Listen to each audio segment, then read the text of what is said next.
All right. Hello, everybody. Welcome to our broadcast today. I'm Dr. Phil, your host. Welcome to CalChiro Live. We've been doing this now for quite a while, and it's starting to feel more and more comfortable all the time. I'm always grateful for everybody that comes on with us. I know most of you are here just to win the money, but hopefully we're giving you some value and we're bringing you some good information regarding things that are out there in the profession and just that we're doing here at the association. In that light, I wanted to make sure that we touch on a few things before we get started with our guest today, because we got a lot of information to cover. But one of the most important things that we have coming up in just a few short weeks is our legislative conference. I believe we have something that we can pull up regarding the legislative conference today. And if you haven't had a chance to join us yet for the legislative conference, there it is, perfectly timed. The legislative conference, March 25th. Going to be up in Sacramento. We've got a lot of stuff to talk to legislators about. It's going to be at the Citizen Hotel, great venue. Should be a lot of good networking opportunities there. If you're a student, please come and join us. Scan that QR code right now. Get registered. That cost of the day just really covers your lunch cost and the CE that we've had to provide and the hotel venue cost. So we try to do everything we can to bring you the most cost-effective events, but as some of you may know, it does cost money to run these events and that kind of thing. So hopefully you can join us for that. One of the other events that we have coming up in the near future is the Pediatric Symposium. It's a new event that's going to be coming out May 31st. We just inked the contract on that. It's going to be down in the Central Coast in an area called Pismo Beach. Incredible location if you've never been to the Central Coast, and check that out. It's the Cliffs Hotel, which is one of my favorites. So highly encourage you to come and check out that event. The registration should be up for that in the next day or so. So keep that in mind, because the room block is small. So if you're wanting to come to like a really cool spot right on the cliff of a hotel, or the cliff of the beach, hotels right on the cliff, tide pools down below, private beach down below, poolside, cocktails, all of the things that you could want from a resort location. Very cool. And then the speaker lineup is going to be incredible, in collaboration with the International Chiropractic Pediatric Association. So really encourage you to come to that. And then finally, we have our fall conference coming up on Labor Day weekend, September 1st, at Disneyland. So again, another room block that's going to fill up fast. If you intend to come to that event with us, make sure you get in on that room block, because you're not going to beat the room rates. You're not going to be able to beat the ticket prices to Disneyland. So hope you can join us for that. But without further ado, I want to bring our guests on. Let me get them teed up here in the queue. All right, there they are. Dr. Marissa Palmer and Dr. Lloyd Friesen. Dr. Friesen has been past president of the Chiropractic Association here, currently serves on our board. And then Dr. Marissa Palmer just came on as our new board member in governmental affairs, particularly. Dr. Friesen runs the governmental affairs committee as well. And if anybody knows anything, Lloyd does so much for us in that arena that we're all grateful for his efforts in that regard. So, Lloyd, why don't you go ahead and introduce yourself quick, and then you can start talking a little bit about the legislative initiatives that you're here to discuss. Okay, thanks, Phil. Welcome all. I thought I'd break my presentation down to three parts. One is just a quick overview of the 2025 legislative session. The second area would be the essential health benefits, and the third would be the Medi-Cal ask. The best way to say for 2025, as far as the California legislature is concerned, is they are Trump California to ensure that minimal impact to many of the initiatives and legislative process that California has. And as a result of that, they've started to a number of hundreds of thousands of millions of dollars to affect that, legal challenges to the Trump administration activities in a lot of areas. Again, there's going to be a little bit less money, as California not completely recovered from COVID-19 and some of the other issues that have affected the country generally and specifically Sure. California. I will just say that of special interest for 2020 is the reduction in the number of bills that legislators can introduce in a 2-year session. So it's been reduced in the Assembly and 40 in the Senate. Even with that said, as of 2021, February 1st of 2025, 2,350 bills have been as compared to 2,124 last year. So even though the numbers per legislatures dropped, it's still increased the number of bills that we're having to monitor. Sure. Currently, 22 bills have been identified by CalChiro to follow in some shape or form. We've found 8 proposals dealing with workers' compensation, 4 with Medi-Cal, 2 addressing the EHB and benchmark plan, a variety of other proposals, including opioid and substance abuse issues. And so we're actively managing those, monitoring that. We have a number of folks that review each of those proposals and give us recommendations as to positions. And then we share that with our outside group, and they advocate on our behalf appropriately. One other issue that just as a point important is that, in particular, I was going to say, just as a point of clarification for us real quick, the EHB, if you're new to the broadcast and you're not familiar with the terminology, is the essential health benefits. That is the benchmark plan that California uses to enact the Affordable Care Act legislation that President Obama executed, that we have been excluded from now for the better part of about 15 years. And then, so that's an important piece of the puzzle. And I wanted to also say that what Dr. Friesen was talking about is our legislative agenda for the March 25th event. We'll be advocating for EHB, the Medi-Cal inclusion as a category of provider in the Medi-Cal space, and then legalizing animal chiropractic. Those are our 3 legislative agendas. And so, Lloyd, I'll let you keep going on what you're going to discuss.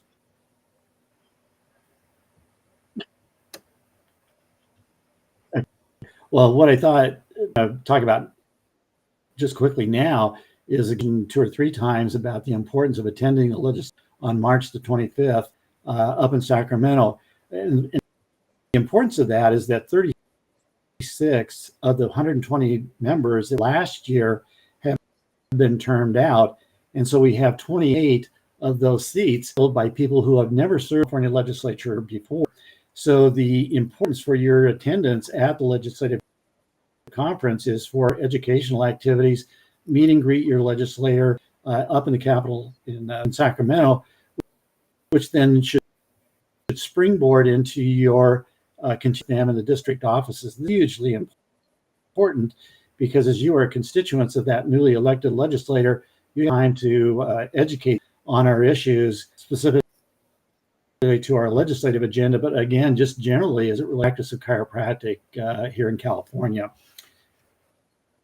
So with that, I'll go into the essential health benefits. And Phil said, the Affordable Care Act required that states identify what they call a benchmark. And the benchmark plan typically had benefits that were similar to employer-sponsored health insurance. And the benchmark plan was to between Medicaid and other states, Medi-Cal, and those who have employer-sponsored. So here in California, that's called covered. So the people that enter into that areas are of a certain percentage of the federal poverty level, and therefore they're over eligible, if that's the right term to use, for Medi-Cal. But because their employer does not offer health insurance, they can go to the covered California market. What happened was that California, Phil said about 15 years ago, chose the Kaiser model, I think it's called Small Group 30, which included essential health benefits. Essential health benefits specifically defined in the Affordable Care, 10 of those. It's surgical, hospitalization, pediatrics, outpatient physical therapy, acupuncture, and so on. Quirk here in California, Kaiser, as you all probably know, cover services provided by doctors of chiropractic, specifically spinal or chiropractic manipulative therapy, as it's known by the procedures. And so for all those years, you've been able to bill for the services that are included under the physical therapy benefits, so that would be a lab and so on, but you've not been able to bill, but you won't be reimbursed for chiropractic manipulative therapy. And without getting too complicated, there's a lot of means testing and so on that's required of that. And unfortunately, California is the only one of 4 states that did not include services provided by doctors of chiropractic, again, specific chiropractic manipulative therapy. You got any questions yet at this point? No. Let's go on to talk a little bit about Medi-Cal. We've got a few more minutes, and I want to make sure we get Marissa some time too today. Yeah.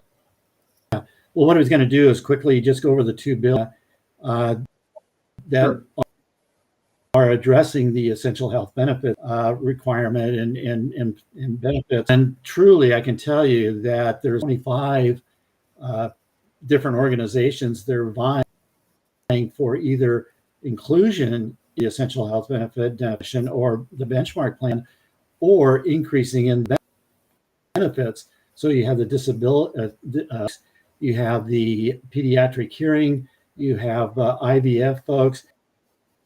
Again, a whole range of special interests to impact that. And so what's happening is that they're looking at it from a financial standpoint. And so folks have come back and said, you can necessarily include all of those because of the significant increase in the cost.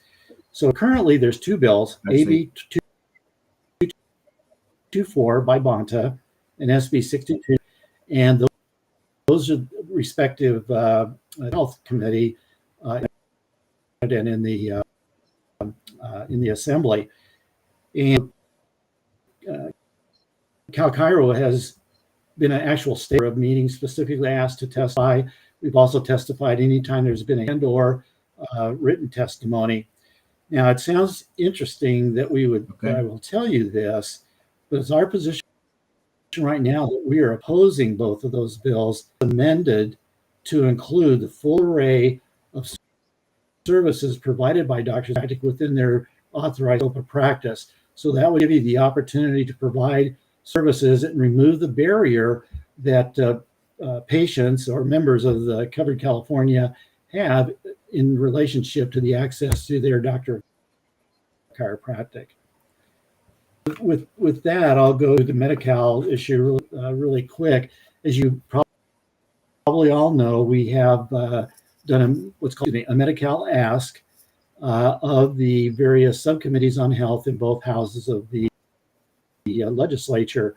And it's because it's actually a budget process rather than a legislative fix or a specific bill fix.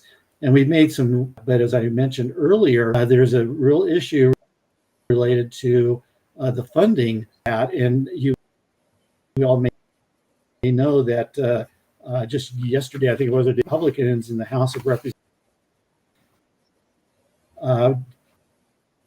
removed funding of about $100 billion to California to fund the bill. So once again, there's a leg in the air by a lot of legislators as what kind of monies are, and frankly, just to keep the benefits that we have now. A very, very difficult ask, and we want to touch on it because we don't want to decide that for the last 15 years we've not been included in the Medi-Cal space necessarily be a funding issue, but a request to ask that It looks like Dr. You Friesen mentioned is that for your cutting out quite a legislator, bit. and obviously we'll have the I handouts and will leave just behinds summarize for you guys that real our quick position. what Dr. Friesen was saying about the Medi-Cal budgetary ask. We've been at it for a while, and we're going to still stick with it. It's not likely that will be included in the budget this year just because of the budgetary challenges I hope that you are hearing are coming from the federal government. And I think that's an important piece of the puzzle to remember in terms of us sticking with it and staying present time in front of the legislature. And interestingly, I was going to just point out that with regard to this EHB problem here, or this EHB thing that's going on, interestingly, you know, we've been an advocate of inclusion, but now that we have this new information that they're not going to allow us to implement the full scope of our benefits, now we're going into an opposition stance. And so that's always interesting from a legislative perspective, you know, how the tide will turn, you know, kind of thing. But I know that Dr. Friesen is available for discussion regarding this if you would like. I'm sure we can get you his email or his phone number for further discussion. You're always welcome to reach out to me as well. Maybe Tiffany, you could put my contact information in the chat, and that will, if people have questions, I can either direct them to the right place and we'll get the information. So the bad weather today seemed to be taking Lloyd out. So I wanted to let Dr. Marissa Palmer also have some time to talk about our third legislative agenda, which is the animal chiropractic legislation. So Marissa, why don't you just introduce yourself and then tell us a little bit about that? Sure. So my name's Dr. Marissa Palmer. I am the CalChiro Board Director focusing on government affairs. I am also a IVCA certified animal chiropractor in Southern California, specifically the Inland Empire. CalChiro has chosen to sponsor the bill SB 687, which is authored by Rosalicia Ochoa Bogue, which allows the constituents of California direct access to AVCA and IVCA certified animal chiropractors. The other main part about this bill that is important is that it will put code under the Chiropractic Board, which is really our regulatory board, so they can maintain our standard of care and quality. Currently, the only language that's listed for animal chiropractors is somehow under the Veterinary Medical Board, which is not our board. And when it comes to having a completely different board trying to regulate you, they don't understand what chiropractic is, when it's indicated, contraindicated. So we felt that it's best to put code under the Chiropractic Board because they understand what chiropractic is and what our quality of care is. In addition, it gives another body, another board, an ability to go after lay people and people who are untrained, uncertified, so that the image of animal chiropractic is maintained. Because unfortunately in California, we can't advertise that we do animal chiropractic. So what ends up happening is it creates a black market of lay people who just put it out there like we're chiropractors, and when they're not, and it just ruins our image. So those are some of the main points of this bill. Yeah, it's like the Wild West of chiropractic all over again. And I've been, you know, through some of our mutual friends, it's been interesting just to learn the landscape, you know, in terms of how some animal chiropractors have really tried to either corner the market or exclude other chiropractors. And there's certainly chiropractors out there that are concerned, you know, what does this certification mean and that kind of thing. But really, we need to codify the language because, like you said, if we don't codify the language, there's people out there doing things that nobody can control, and that's not safe for anybody.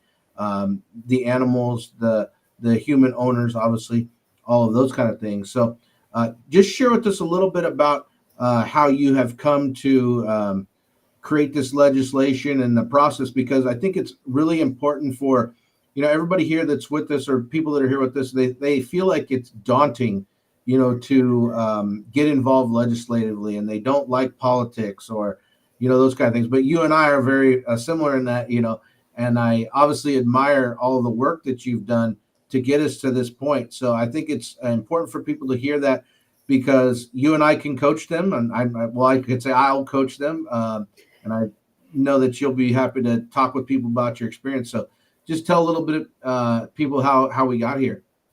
Sure. So, I just to give you a little quick background on myself, I am a practicing animal chiropractor and received cease and desist letters for the services I provide. Even just having a picture of myself with my own pet was not allowed. And so I was upset and I was like, well, this is something that needs to change. So I went the grassroots advocacy route and I formed a relationship with my senator.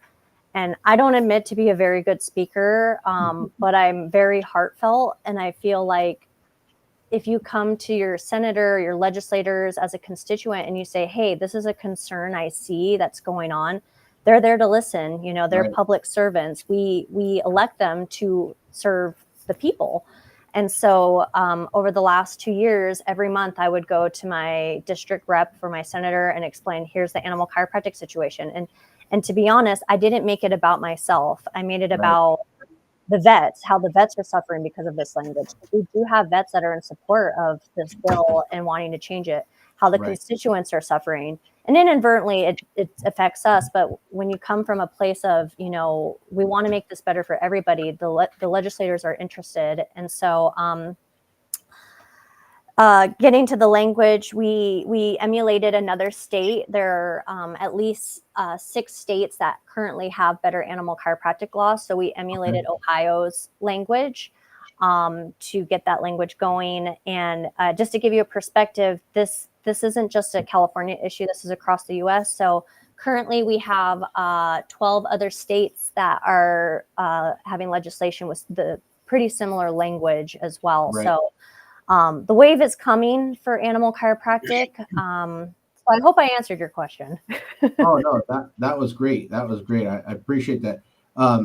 Do you want to talk a little bit about the training that most animal chiropractors go through and that type of thing as well? Because I think that's an important piece of this discussion as well. Sure. So, you know, we want to have the top quality care when it comes to animal chiropractic. And of course, it improves safety as well. So the reason we're asking for direct access to certified animal chiropractors is because right now the AVCA and the IVCA offer the top level of education. It's over 220 hours of hands-on and lecture-based learning. You also have to sit for an exam to graduate from the school. Usually it's at least 5 to 6 month process. It's not a cheap program. It's not a weekend course. This is where you're learning anatomy, physiology, the adjustments for different species, those type of things.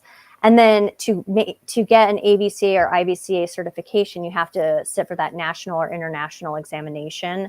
Once you pass that examination, in order to maintain that certification, you have to do continuing education. So we also do continuing education.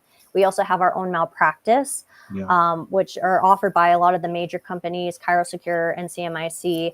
And based on our discussions with these companies, they haven't had any claims against certified animal chiropractors. So we're trying to keep it as top level as possible for the people of California.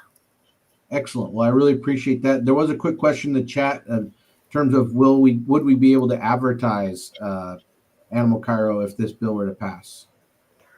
I would assume yes, just because now it would be under the Board of Chiropractic.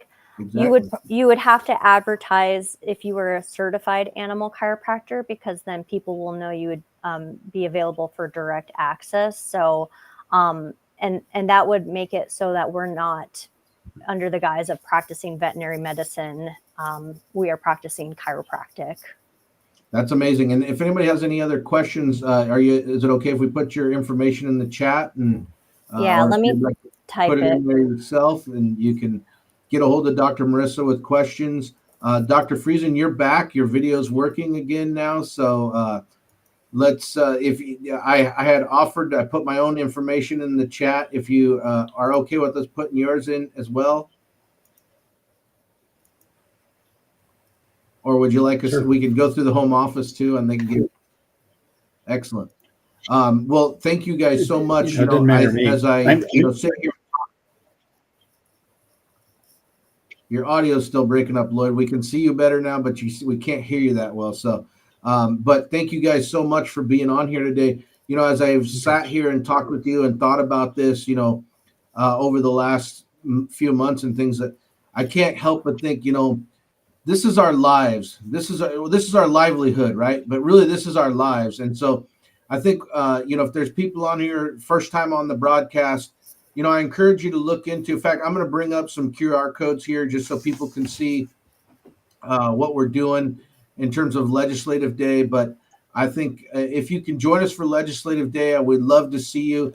If you're not a member, we'd love you to become a member, because being able to go to the legislature and say, hey, we've got this many members in support of this, and coming to this Legislative Day, it's the first step in building the relationship. Like Marissa said, you don't go to a legislative conference and all of a sudden get your way. But what you do get is the opportunity to network yourself with the legislators, and more importantly, their staff, to be honest with you, because in a lot of cases, their staffs will help you move the bills more so and move these initiatives more so than the individual legislator. And you get the opportunity to find out who's at the home office and what's going on in the home office, so that ultimately you can do the follow-up, right? Every relationship is based on follow-up, right? So that's the key to the Legislative Day. That's why we need you to become a member. And if you are a member, and you can donate to our Political Action Committee, that's the way that we have more FaceTime with legislators. That's the way that we're able to go to some of these events, that I get the opportunity to go to, and Dr. Friesen's gone to, and other members of our Political Action Committee and things of that nature, because we have to be in front of people consistently and over time build those relationships and really become familiar. I can tell you from firsthand experience, after having gone to numerous Political Action Committee events and things like that, they know who the chiropractors are now. They know, they're starting to understand what we're all about. They share with me their chiropractic stories. And so I hope you can see the impact that you have the opportunity to have, and join us in the next few weeks. But please, if you have any questions, reach out to me, reach out to Marissa, reach out to Dr. Friesen, and we'll get them answered. And hope to see you guys in a few weeks. But now it's time to give away some money. So hopefully you guys are going to stay on with us here so that we can give away, spin the wheel, this week's prize. I know, Marissa, I don't know if you can win the money if you're a guest today. So that would be precedent. But we've got 4 names to draw today. So we're giving away $400. This is when you text your friends and let them know to get on if they're just here to win the money. Go ahead and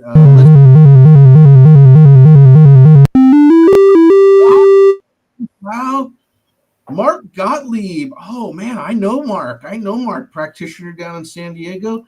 Mark, you are a winner today. The question is, are you here to collect your money? Remember, to collect the money, you have to be a member, you have to be on the broadcast, you have to respond in 30 seconds. That's what this little timer is all about here, that you're here with us, and then you are the big winner. If you were with us a few weeks ago, we gave away $800. I think when Meg was on. Okay, that's 30 seconds. Let's do the second. Reyes, Danielle Reyes, you are our second winner. When Meg was on as the guest host and gave away $900 to a student, that was incredible. That was Dr. Sherry McAllister was our guest from the Foundation for Chiropractic Progress. We're always grateful for those opportunities or that collaboration with the foundation. That's one of our member benefits. If you don't know anything about free social media content for you right there at your fingertips, hit me up if you want to know how to utilize it.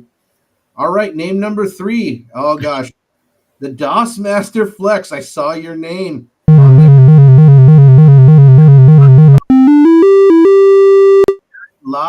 Garrett Lai, you are name number 3. You have 30 seconds to come and claim your money. I thought it was going to land on your name, Rich. If you guys don't know Rich Doss in San Diego, he's doing some cool things with the San Diego chapter down there. They're going to be hosting an event. He's also past president of Life West Alumni Association Board. So great to see him on here and enjoy working with him in many different ways. So doesn't look like Garrett's here with us. I'm not, the chat lags a little bit, so I'll just wait for just a second to make sure Garrett wasn't on here and I missed it. But it looks like we're going to do name number 4.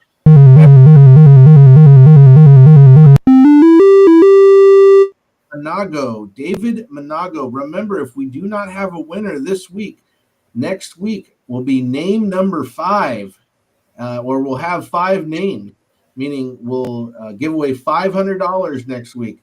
I love it when the pot goes up, the intensity builds, our viewership builds. You know, it really feels like right around $700 or $800 when we start getting like 40 or 50 people on here.